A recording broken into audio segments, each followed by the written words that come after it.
Hi, everybody. Welcome to Rock, Paper, Hand Grenades. I'm Matt Connerton, of course, with the Honorable Gary S. Hopper. Top of the afternoon to you. It's more like top of the evening, isn't Whatever. it? It's like 6 o'clock here in the Eastern Time Zone.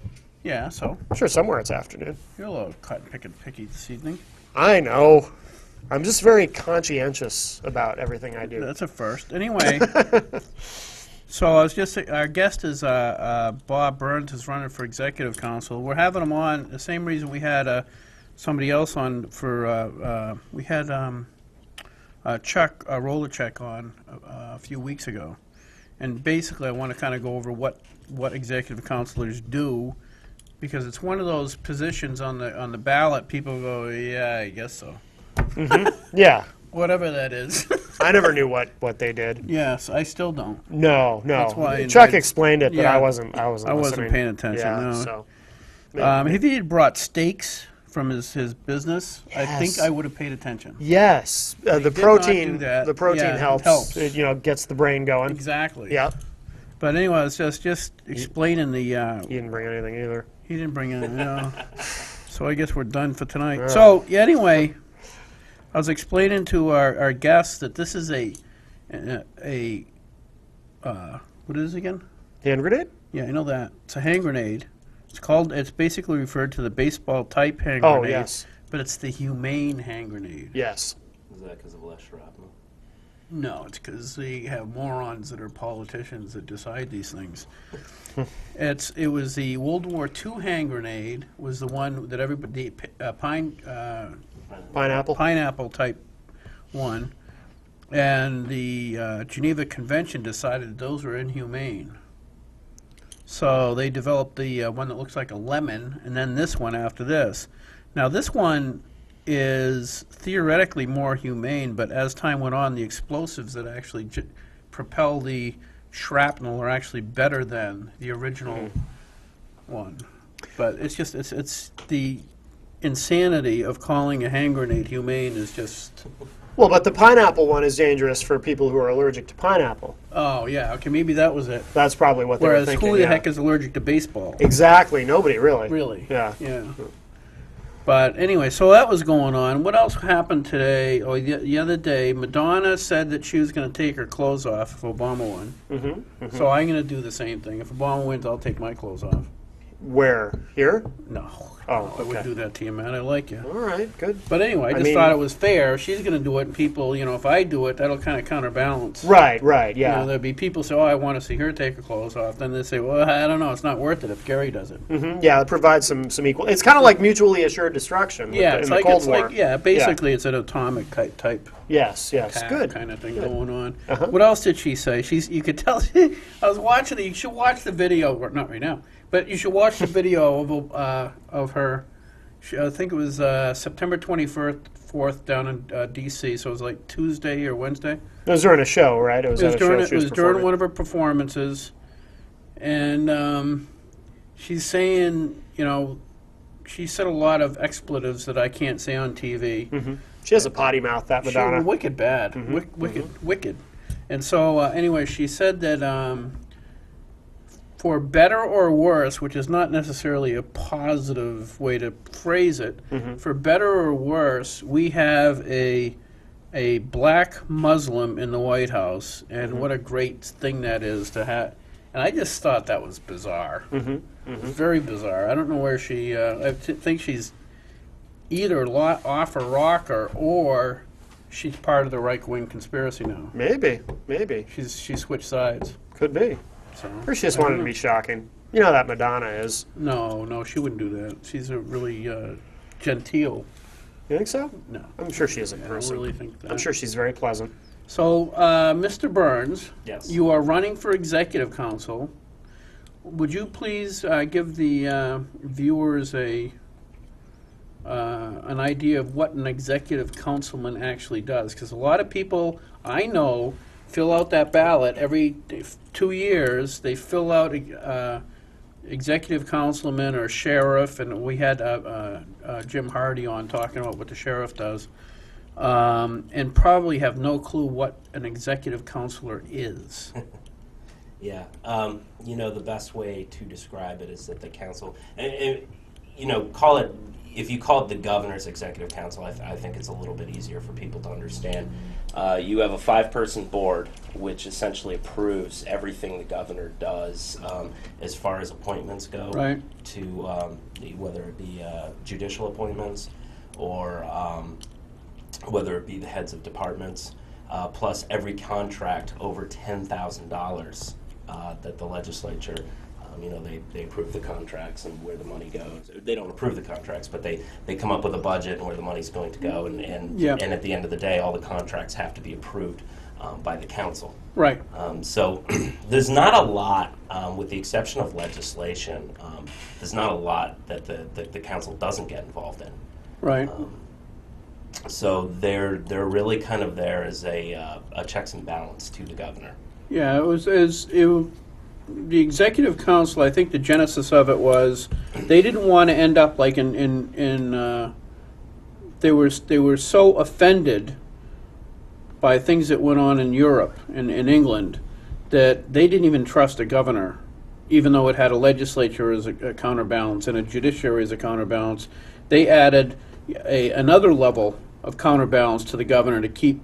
I think the governor of New Hampshire is arguably the weakest or one of the weakest governors in the entire country. Yeah, I mean, I've heard that.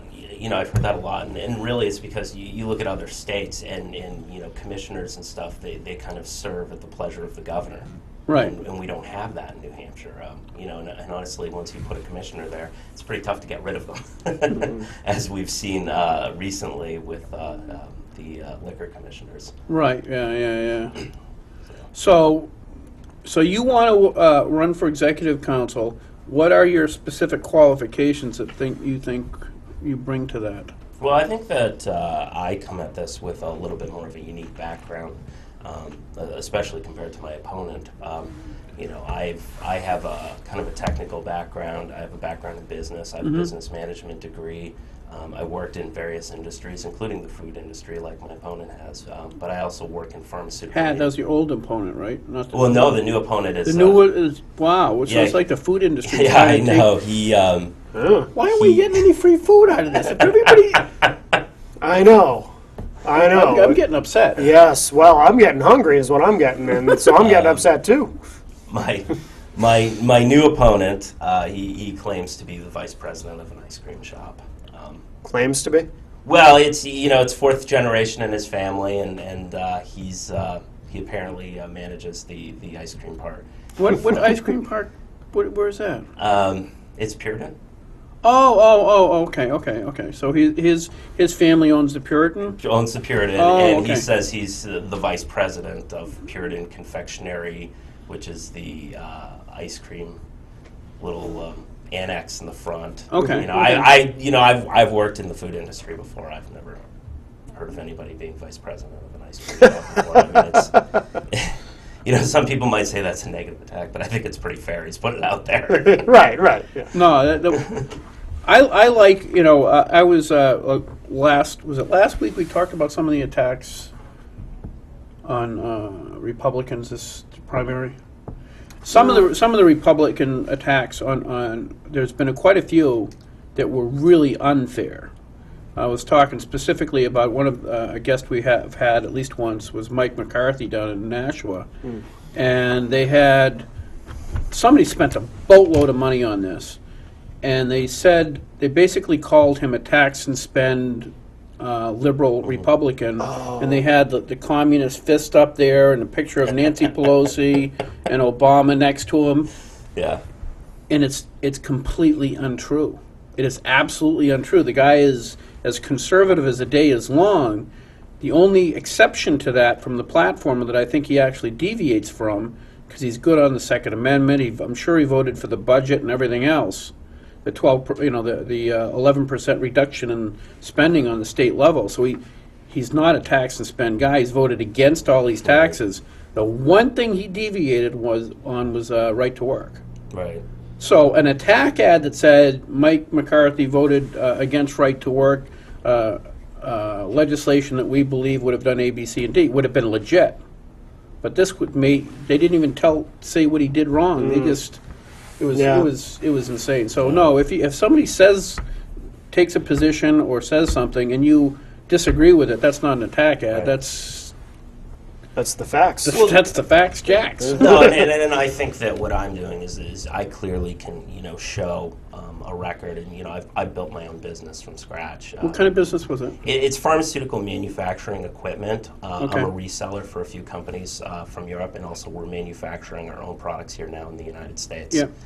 So it's quality control equipment, and it's a bit misleading to say it's primarily for the pharmaceutical industry. That's our largest industry, but we also deal with candy and food and really anybody that does tableting, like a Pez. Oh, is okay, tableting. okay. Yeah. So that's where the majority of our equipment, and it's So if you do tableting, obviously you make iPads and stuff. Ooh, that's lucrative. That's Yes. a good. Do you have factories in China? It's funny because I do a lot of advertising with Google and stuff. Yeah, yeah, and yeah. a lot of times people are looking for like iPad related stuff, and they'll end up on my website, and I have to pay per click because Oh, you do? yeah, because people will put in something weird like they'll put in tablet tester. Because they want to become an iPad tablet tester. You get these emails like, Yeah. we're looking for tablet testers. We're going to send you a free iPad. Yeah, yeah, So right. people will search that term, and what I sell is commonly referred to as a tablet tester. Oh, okay. Oh, no way. So then, people click on my ad, and, it costs me a couple bucks, and Well, it brings and people to your website, so you could just have sell porn on your website. Ooh, now you're thinking. I'm thinking maybe No, I can maybe do a that's not pay a for good click, idea, maybe yeah. to get over you to Apple or Well, to after one you of get the elected, Android you can ones. sell porn. Yeah. Yeah. That's pretty interesting. That's actually kind of cool that they, tablet tester. I can't believe somebody would actually fall for that. Yeah, and people are searching the term. I don't know. Yeah, yeah. Trying to figure out if it's legit, probably. Yeah. Yeah. Which it's not. No, it's not legit. Stop searching tablet tester. Stop clicking on my ads unless you want pharmaceutical test equipment. So when you say pharmaceutical, so it test equipment, it's stuff that tests the quality or the consistency or the weights and things All of like that. that. All of that. Yeah, okay. all that can be combined right at the point of production. Wow. So really what I describe to people, what I do, is I make equipment that makes your drugs safer and cheaper because it's all automation. Right, right. And I'm right. trying to keep factories still open here in the United States. I mean, yesterday I went to Walmart and picked up some stuff there that said made in China. Right. Currently, close to half of the pharmaceuticals you're taking right now are made in India.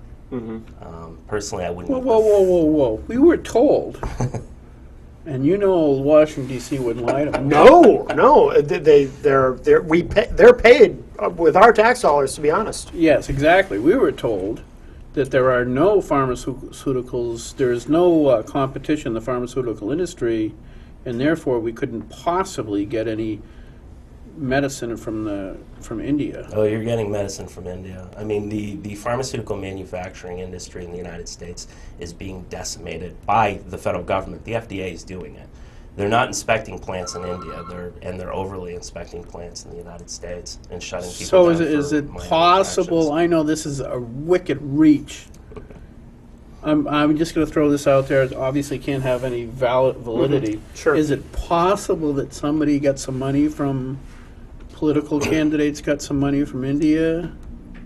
I wouldn't say something like Rudy Giuliani is paid Lobbyist for Sun Pharmaceutical, the largest Indian pharmaceutical manufacturer. I'm glad you didn't say that because otherwise, wow. Yeah. Yeah, they are. Good. It's So why now, if this is theoretically correct, because I don't trust you because you're a politician, because you're running for office, why aren't the price of drugs plummeting? there's very little manufacturing of the drugs is very, very cheap. All the money's in the research, the development, the patents, the lawsuits. Okay, so actually manufacturing a tablet itself costs next to nothing. The only reason that they're outsourcing it to India is to get away from regulation. It has nothing to do with driving down the cost factors. Wow. Particularly because, you know, like I work in an industry where we automate everything. Right, Everything can be automated. I mean, we have the technology to go to what they call lights out manufacturing. Right, yep. You know, we're just not exploiting the technology, and quite frankly, when you bring in a lot of new technologies that would be making drugs a lot safer, the federal government is our biggest obstacle. Wow, I just don't believe you. That sounds too. I just trust my government more than that. Yes. Don't you? Well, yes, like I I'm said. not sure we can have you as a guest if you're going to keep disparaging. Well, you know, this is, What is it? Disparaging? disparaging our government. Yeah, yes. exactly. Yes. you know, and a lot of people would say, well, you know, what are you doing in this industry that you can bring to the executive council? And quite frankly, I bring a lot of knowledge and experience, particularly with my work with software, databases, data collection. We've had a lot of issues at Health and Human Services. Yes. Implementing Yes. a new computer system. Whoa, whoa, whoa, whoa. It's only taken, So, what year is this?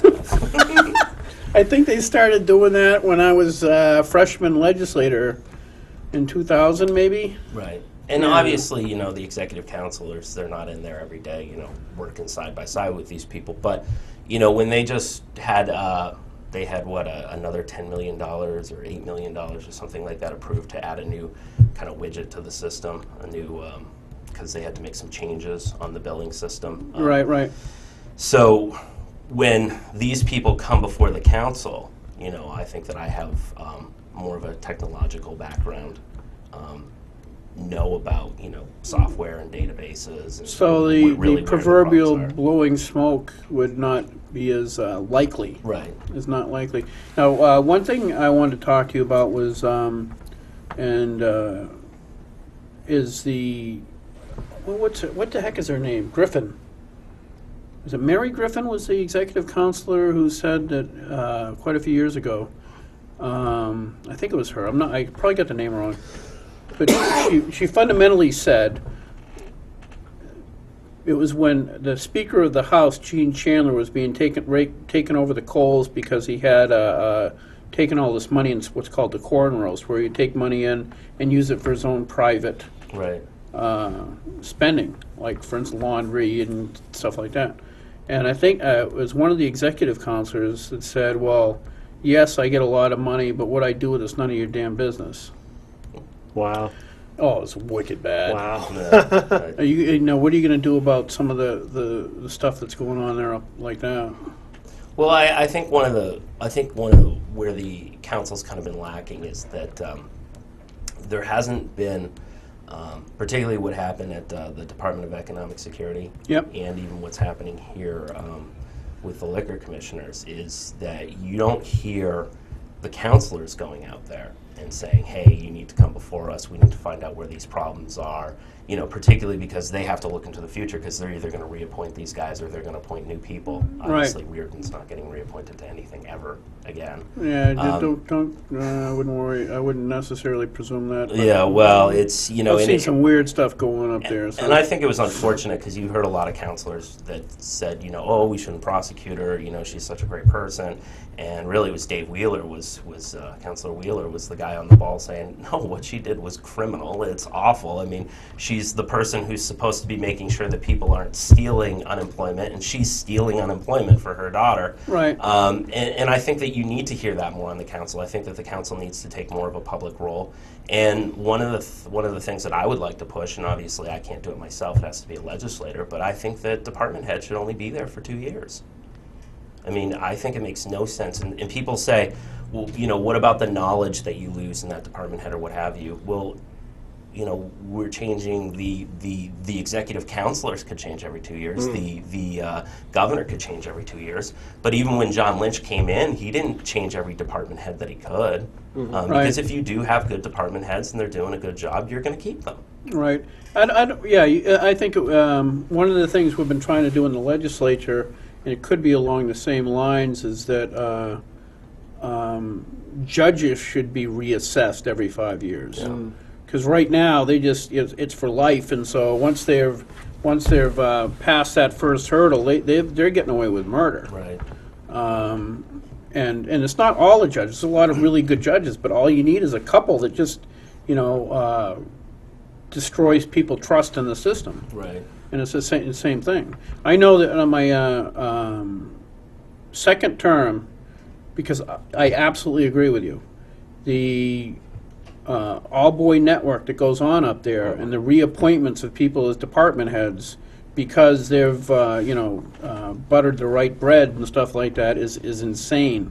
my second term, there was the director of Fish and Game it was so bad in the director's office that he was harassing the women and doing some other things too. The women used to call each other if they got stuck alone with him. Okay, now imagine if it was your sister in that office, or your wife, or your mother that was in that office that had to put up with a situation where they felt so uncomfortable with that department head that they had to call each other to try to get back up. Right. Okay, and the executive council, and it was Gene Shaheen because I had waited for it to go through the executive council because that's the proper place for that to be taken care of. Right. They slapped him on the wrist and gave him a 3-month paid vacation. Right. Really? And so I filed the bill of address to have him removed, because the reason he wasn't being taken to the cleaners or taken to task for what he was doing was because he was very well connected. Yeah. Well, I think one of the problems that I see, with the council is that I don't think that there's really enough communication to the public. And I mean, the media is partially to blame with this, but I mean, so is the council.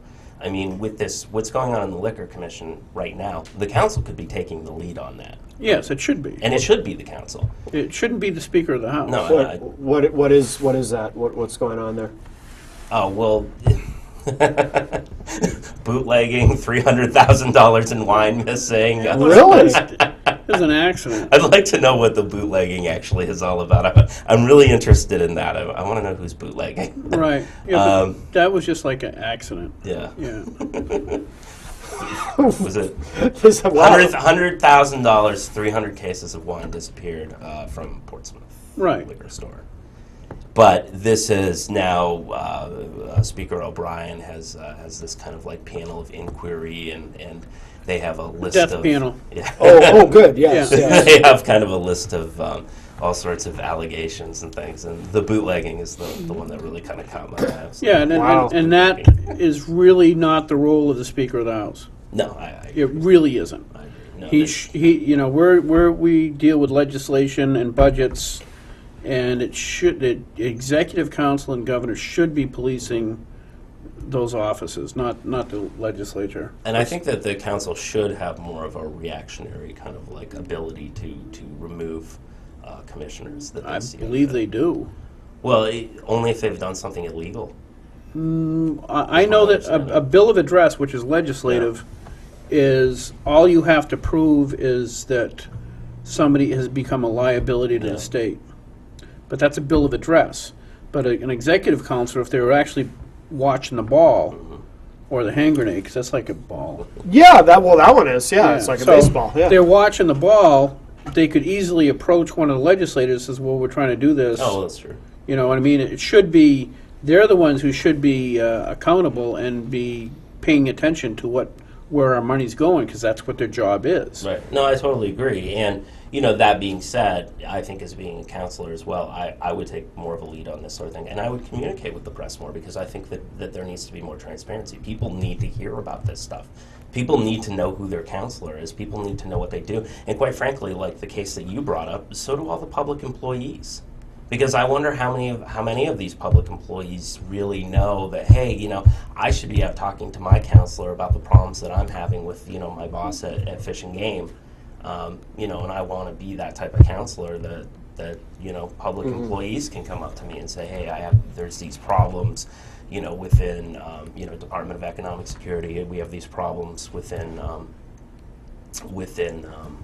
Health and Human Services, or what have you. Right. Because obviously, the governor can't field all these questions and No. concerns all the day. And I think that this is really the idea of the role of the executive council, to kind of get more involved in this. And it's something that the council's kind of dropped the ball on, I think, in the recent history, at least. Recent history, as far as long as I've been up there. Yeah. I know, now I don't, what does the role does the executive council have in appointing the attorney general? The They're governor part- nominates them and the council appoints them. Now that is not up for review? It's not a reviewing process where they decide whether to keep them or not every couple of years? Oh, yeah, they do. It's 4 years, I believe, every 4 years. because our current Attorney General is almost pointless.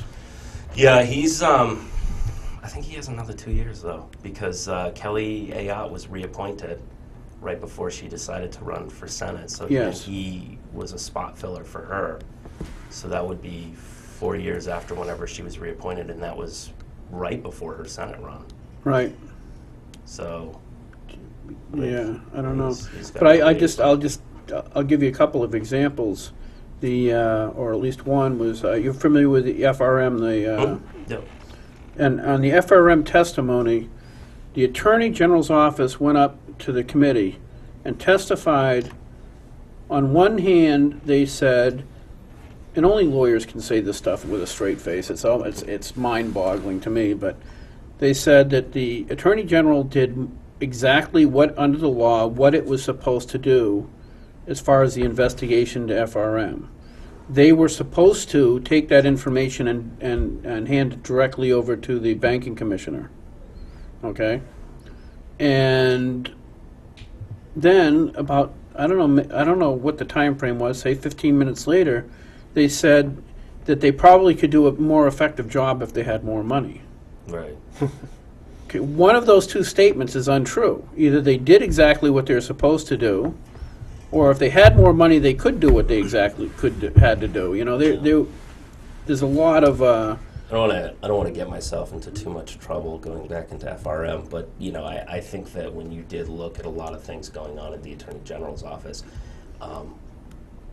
they were doing a lot of things like kind of almost publicity stunts, Yes. dealing with you know, sex offenders on MySpace. Like, who has a MySpace anymore? Right. If Yeah. you're a sex offender and you say sex offenders can't be on MySpace anymore, you're going to change to a fake name. Right. Nobody Right. knows. Right. Yeah, exactly. You know, and these were initiatives and stuff that the Attorney General's office were going down. And then when you saw stuff like FRM, it was something that it got in the hands of a lot of people who didn't understand it. Yes. What is that? FRM? FRM was a guy up north, I think near the Lakes region, You know, so. who basically had this phony investment firm where he would say, you give me $100,000 and I'll invest it in this property, this property, and this property. And in effect, he was almost selling the same property to a whole bunch of different people. Oh, okay. And not really, and because it was almost like a pyramid scheme. Yeah. So he was getting all this money from all these investors. So he was turning over and paying people, you know, like 12% interest on their money. Yeah. So they're telling their friends, and they're telling their friends. Next thing you know, the guy's got tons of money and no real Yeah. estate to back it up. Yeah. Is that? Yeah, it Sum it up? It was New Hampshire's version of Bernie Madoff. Bernie Madoff. Yeah, Yeah. exactly. And it was kind of coming out around the same time, wasn't it?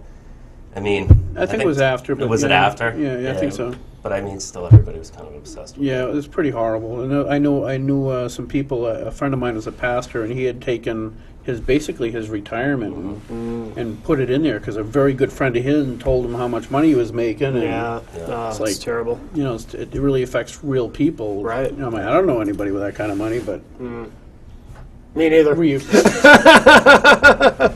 But anyways, yeah. So that was again possibly. I don't think I necessarily would hold the executive council responsible for that because I No, don't think it's they gonna really cost. knew it until it's broke. Right. It was the banking commissioner that was kind of screwing up the works on that Right. one. Well, I think that I don't know. You know, it's unfortunate when everybody kind of just wants to pass the ball, pass the ball, pass the buck. As It's a lot of bucks. They passed a lot of bucks on that. You know, I think it's unfortunate sometimes what you see in government is when something like this does happen, everybody just runs for the hills and explains how it's not their fault. Yeah, everybody's doing this. But Yeah. then a lot Yeah. of times you see very little solutions that come out of it to say, well, how do we fix this problem? How do we make sure that this doesn't happen again in the future? Right. And that's part of what you don't always see, and that's unfortunate because we do get so obsessed with just passing blame. You know, what's done is done. You know, it's unfortunate, and a lot of people lost a lot of money. But Now, what are you going to do as far as are you going to have when you appoint judges? Are you going to have a litmus test as far as the Constitution New and Hampshire State Constitution. which I know there's quite a few judges up there that don't believe with Article 2A of the New Hampshire State Constitution. What does Article 2A say? Essentially, it says everybody in New Hampshire has the right to own and bear a firearm. Okay. Except you. It doesn't. Right, I'm exempt from that. And that's, It really doesn't mince words. It doesn't talk about well-formed militias or anything. Yeah, like the no, no, United no. States Constitution. Actually, I know that was Representative Crow Dickinson Yeah. introduced that in the 80s Hmm. because he saw the writing on the wall with It's very clear. Yeah, it was really, really cool. He put that in as the assault on the Second Amendment was just starting, so it got through. his name was Crow? Crow. Huh. Yep. Crow Dickinson. So yeah, I mean, I definitely am going to be looking at aspects like that. I think that this Judge Bassett that was shot directly to the state Supreme Court, who was How's that work? Usually they have to do their he didn't. no. And he ran. He really ran as an anti-gun activist in 1994 for Congress as a Republican. And again, Really? the As a Republican, As a anti-gun Republican. anti-gun, pro-Brady bill Republican. How'd that go for him? About Not as so- well not as it so went for good. Dick Swett. Yeah. Yeah, I remember that. After that cotton picking Brady bill, it was Dick Swett was walking through Milford for the parade. I think he was carrying a musket. Yeah. People like booing him and Wow. I remember him coming back after it was the assault rifle weapons ban, and he was wearing a bulletproof vest because he felt endangered for his life. So the people of New Hampshire didn't shoot him; they just voted him out. right, Yeah, right. yeah. Well, yeah, a lot less ammo that Yeah. way. Easier way to take care of you. Right, yeah. Um, Yeah, he made some last-minute deal with Clinton. Yeah, no, it was, and he essentially, really, I think what sunk him more than that vote was he just lied to the people of New Hampshire. Yeah, because he said he wasn't going to vote for it. Then he made a last-minute deal, and coincidentally, I know this is a coincidence because I just don't believe that he ended up being like an ambassador after he lost his That was election. like to Finland or one of those. Yeah, it was wicked tough to take. Well, Finland. I mean, that's like far away and stuff. Yes, So, I think yes. it's really dark half the year. Exactly. So Right. that's a tough post. Yeah, wicked tough. It might have yeah. been Sweden or something. Something like that. something It was like wow. I wonder what Clinton said to him behind closed doors. Well, Not too hard to figure out. I hear that those ambassadorships though can be kind of pricey because you do have to spend a lot of your own money. That's what I've been told, at least. I'm not sure. I'm not worried about it. I probably were not going to get one. Or maybe for just those countries. I should. yes. I would be so diplomatic. Where would you be ambassador to? Sweden. Sweden. Yeah.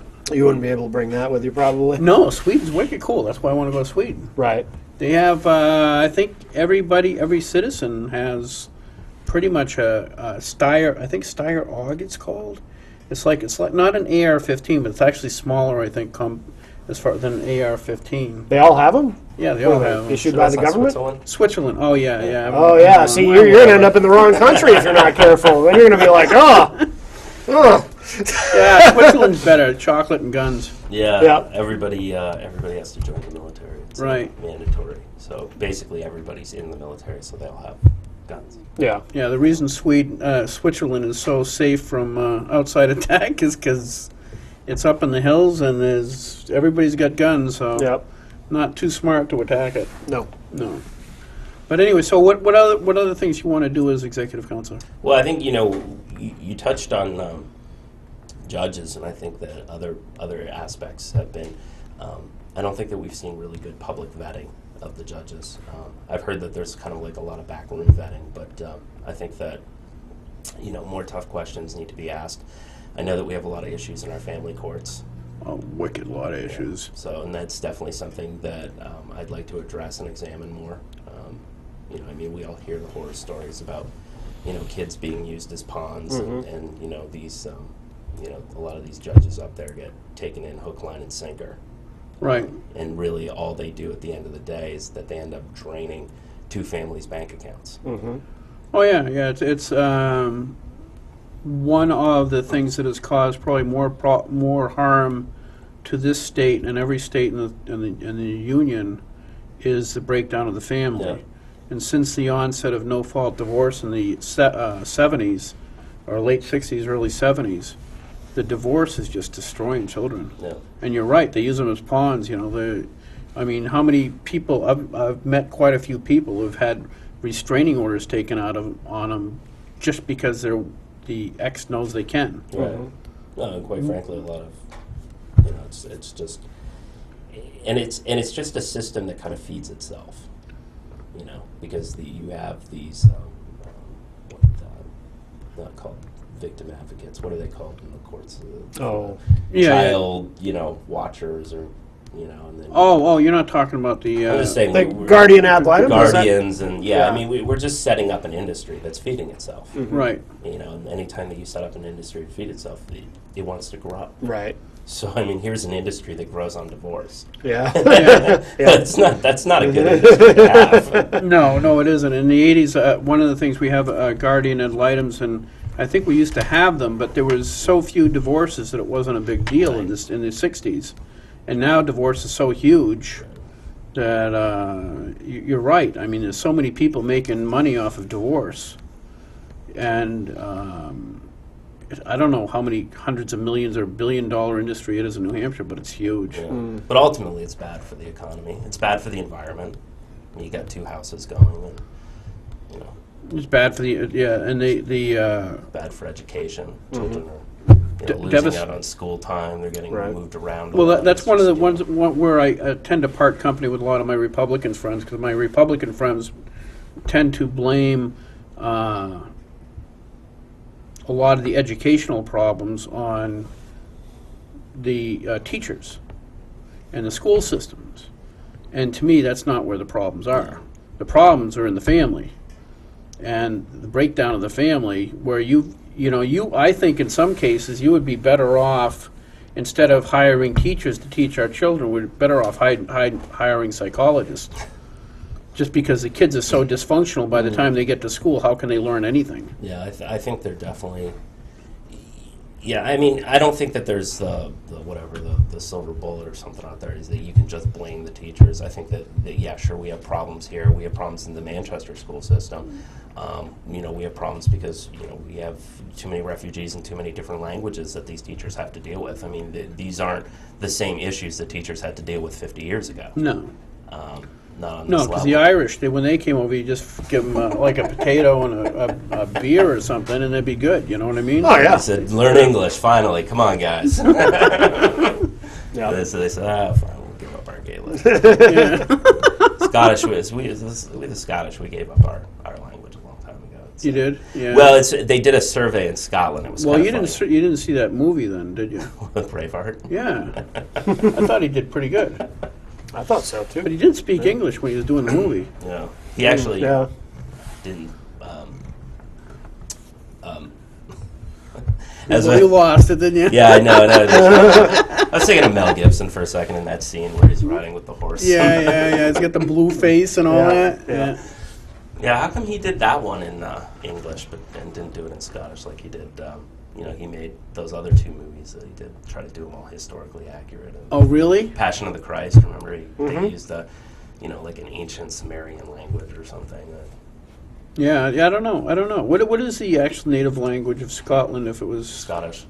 I know, is that it's just called It's similar. Scottish? It's similar to Gaelic. Similar to Gaelic. Yeah, but when they did this survey and they asked the people of Scotland, you know, how many of you do you speak Scottish or English or whatever, and they got the survey back and it said 30% of people claimed that they spoke Scottish, but they wrote but only 10% or 9% wrote AYE, which means yes in Scottish, Oh, okay. versus yes, and so the ones who wrote yes were obviously just. Lying. Yeah.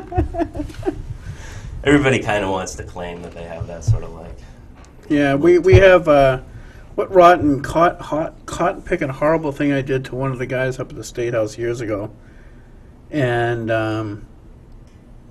because I'm a wicked pain. I just love just joking around with people, and I'll probably get in trouble for this one, but I was talking to I don't know if you know, the legislature has Tartan Day. Mm-hmm. Okay. Yep. So I'm talking to one of the guys up there, one of the legislators, young guy, and go, so I tell you, the problem with society today is feminism. we are so feminized that we're losing. It's like every great society, like Rome, the Chinese, they would become so feminine. They'd just be taken over by the Gauls, and different groups would just take them over. Like the Mongols would come out and wipe out the Chinese because it just becomes so feminized. I says, just look around today. Everybody's in dresses.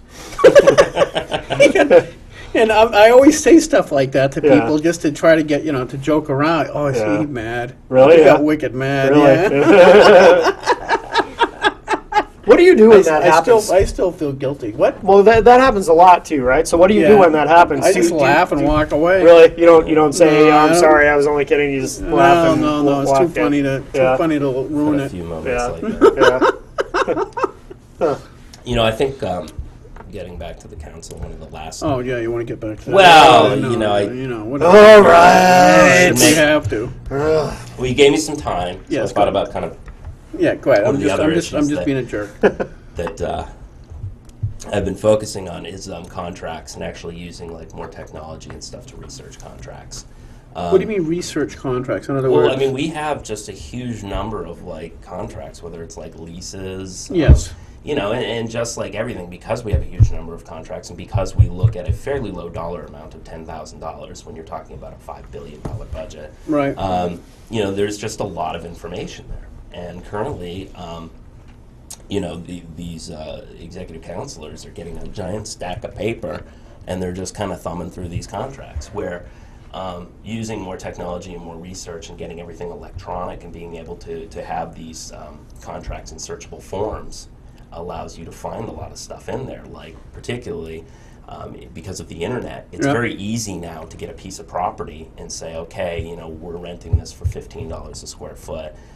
Let me do some research and say, oh, look, I can go next door for $5 a square foot. Yeah, especially when you consider some of the contracts have probably been renewed Over and over. and over for so many years, and that price of that real estate isn't as high as it was when they contracted with it initially. Yeah. And the way renters and leasers are. I mean, they up your rent every year. Right. And the department heads and stuff, they're not going to say anything because they don't feel like moving. No. Right. I mean, I've done that. My father and I've done that in our own business before. And it was just a matter of we knew we were getting ripped off. We just didn't feel like moving. Yeah. Because it's just too much of a hassle. Right. It is. But at a certain point, we finally said, okay, we really have to. You guys have to, work with us on this price, or we have to take off.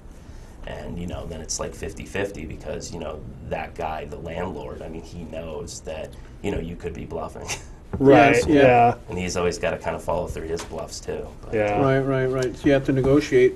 Now, so how would you handle that? Because I look at I've gone through the state budget before and looked at it. It's just so daunting to take it piece by piece. Like you say, the cap is 10,000.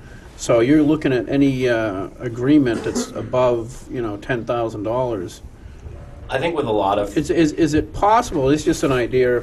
Is it possible to use some college kids or something to start going through it? yeah, and that's something I've wondered. I know Ray Burton has always run this kind of like intern program where he always has an intern. Yes. So, that's one thing that I wanted to look at. And then, the other thing I wanted to look at, and this might sound horrible to some people out there, but maybe actually putting in a budget for a research staff. If you can really prove that research staff can save you a lot more money than it costs. I'm coming from the county. I'm county treasurer right now. Yeah. We have a $16 million surplus Wow. that is essentially sitting there making us no money in the bank because they would not give me the resources, basically the legality, because I have to go through the commissioners and the legislature Right, and the right. executive committee Yep. to make these decisions to move Notice the he money pointed around. at me for that? I did notice that. Yes. I did notice That's that. hurtful. The legislature. Yeah. Although you're not on my executive committee, but so I really couldn't do much with the money. But one of the things I said is, listen, you guys need to do something with this money. And I think one of the best things that you can do is invest into infrastructure and buy more land. Land is cheap right now, and there was actually a parcel of land that they wanted to buy that would have given us more road frontage, that would increase the value of the county's properties land. Because, I mean, a lot of people talk about selling government land right now when land is at its Yeah, lowest what value. last, I know when, I forget what his name was, they sold a lot of land, I think, in Goffstown. Yeah. Well, I mean, when the money's sitting there... No, not Dave Wheeler. I forget his name, sorry. So then the other thing is that we'll invest in infrastructure. If you've ever been to the county property, there is basically a 6,000 square foot building sitting out front that is completely empty. We're talking about the Goffstown one? Yep. Now, which one is that? Is that the one? It's the brick building right out front. Okay, so you get the courthouse and to the right of it? It's in front of the courthouse, basically. The courthouse kind of wraps around it. Oh, yeah, okay. So that building is like 6,000 square feet. It's got like, 6 fireplaces inside. It's beautiful, high ceilings, but it's completely gutted and completely empty. Wow. I mean, we could have taken a couple $100,000, completely renovated it, and found somebody to rent the land. Yeah. Or Rent it to the state or something. that was actually one of my ideas too. Rent it to the state, because the state is renting property. We're renting property in the city of Manchester to the Department of Corrections. We've got the Department of Corrections there at the county because the women's prison is actually owned by the county, Right. but we rent it to the state. That seems rather ridiculous to me, but That we own the prison and rent it to the state. yeah. Yeah, it's kind of weird. I don't really get that. I do get it. I understand how it happened. It's because we used to run the women's prison all together through the county. And Right. I think the state gave us money, but then there was some restructuring at some time. And How do you feel? I know I was talking to Carol Holden, who's the county commissioner, and she's going to be on the show next week. Okay. she's my boss. She's your boss, Yeah. the big boss. Yeah, she's tough One of too. 3. I've got 3 bosses. She's tough. I have 3 bosses, and they're all tough ladies. Yeah. Yeah, I have Tony Pappas, Sandra Ziem, and Carol Holden. Yeah. And you survived. Yeah, I know. So that's a testament. That's a testament right there. I was talking to her about the. I think we have so far gotten away from what the founding fathers envisioned as far as the way government should be structured. Like, to me, the most important political subdivision is the family itself. Okay? The next step up is the town. And the town, as far as I'm concerned, should be the source of any charity in a community. Not the federal government, not the state government, the town. Because if it was up to the town, okay, then when Matt took, needed money for his food stamps or needed money to eat because he's run on hard times, I, as his neighbor, would say, well, yeah, I know Matt's just lost his job or he got hurt, whatever it is. I would understand what's going on. And then if I saw him at Riley spending $1,000 on a new shotgun, I would tweak out at him. Would you do that? I'm never going to live that down. Oh, Well, he paid for it with his EBT card, which really upset me. really, Gary, that was hours ago. I'm When are you sorry, gonna I'm when are you sorry. gonna let that go? Huh? That'd be great. That would just I be just so gave it- funny. I gave if they put a sign out in front of a gun shop that said, Right, we take EBT cards. so how fast do you think the Liberals would go and shut down those loopholes with EBT cards if you saw one in front of yeah, it? that's actually that's true. quite accurate. That's true. But anyway, if charity was taken care of at the local level, there would be accountability necessarily. And any charity or social programs that the town couldn't take care of would be done by the county No. and et cetera to the Right, state. like the nursing home. And then the federal government shouldn't have anything to do with any of it. And the reason I say that, because I think what happened some years ago is they noticed that business works on the model of centralized power, buying and selling quickly, and they can efficiently run like that because if Walmart starts running poorly, there's Target that's going to knock them right out. So they have to run efficiently, whereas government has no equal. Right. And to me, if we could get back to that, like you were talking about, more and more stuff going to the state level as far as control, I think we should start pushing it back on the county, totally agree. down on the town. No, I've actually always been a huge supporter of honestly, I don't want to say quite expanding county, but it is expanding county, but decreasing the size of state government and increasing the size of county. You know, I've always thought that it's ridiculous how many state troopers we have patrolling our roads when we have, county sheriffs who are already out on the roads doing all the jobs that they do Yeah. every day, and they could be doing, because, I mean, when was the last time you saw a county sheriff pull somebody over for speeding? He didn't catch me. No, you won't be No. caught by no They have the sheriff. authority to do it. Yeah. They have Oh, the yeah. absolute Oh, of authority course. to do it. But they don't do it because it's not in their job description. But essentially, hugely, the state police, that's what all these cars are out there doing. They're just catching Right. people for speeding. Right. Like, Yeah. that's something the county police should be doing. Yeah. And you leave the state police, because I think that you need a certain level, like when they have their forensics teams and stuff like that. Like, I think that is good to have on the state level. I don't think every little town should have their own forensic Right. department. Right, We yeah. have, 15 murders in New Hampshire. You could have a show called CSI where. Where? So yeah, exactly. That's what I'm getting at. Is I think anything the town can't handle should be done by the county, and what the county can't handle is done by the state. And the only thing left for the federal government should be national defense Right. and some infrastructure. And I think if you went to that model, you taxpayers would be so relieved. They See- would be, huh? No, sorry, I didn't mean to interrupt you. No, go ahead. I was going to say, you don't think the Department of Education in Washington's doing anything for you? To us. They're doing things to us. And that's part of the problem is so much money going into Washington, D.C. Yeah. It has to lend itself to corruption. Yeah. Oh, yeah. Like, for instance, like drug companies might not, might make deals with people like Rudy Giuliani and things like But that. no one's saying No that. one's saying that out loud. No, I wouldn't. I say just that. want to go on record. I love America's mayor. It's Rudy Giuliani. It is? Yeah, America's mayor. Because of I 9/11. thought it was Gatzis. No. No? No, but I think we have a picture of Gatzis? we have a picture of Gatsis here. If you want to see, this is who Gary thought was America's That's New mayor, Hampshire's mayor. Oh, see, it didn't even. Oh, yeah, it did make it almost Yeah. all the way out there. Yeah, Yeah. that's. Oh, but okay. It's kind of blurry. Yeah. I don't know why he's there. That is him, right? Yeah. It's kind of pixelated. But anyway, so yeah, you don't want to go on record. That's too late. So anyway, I wish you luck. We gotta wrap it up. Was there anything else I wanted to say tonight? Do you remember what I was going to say? Oh, I don't know. You didn't give me a copy of the script. Oh yeah, I don't have a script. Everything's ruined. Oh yeah. So anyway, next week we'll get Carol Holden, who's running for county commissioner for I don't know how many years has she been doing that. Actually, the 200. not that long, because She's old. the county commissioner for her district before her was my uncle. Oh. Yeah.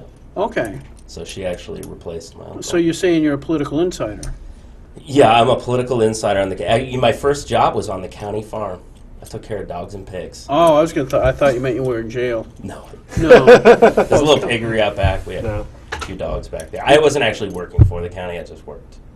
The guy rented the property, and so I worked on the This county farm. story's changing. Yeah. See that? I know. He's slick. He's a slick one. He's probably going to win. I would hope. Yeah. Hey, thank you very much, young man. Yeah. Thanks, Appreciate Bob. it. Thank you. See you next week. Bye, everybody.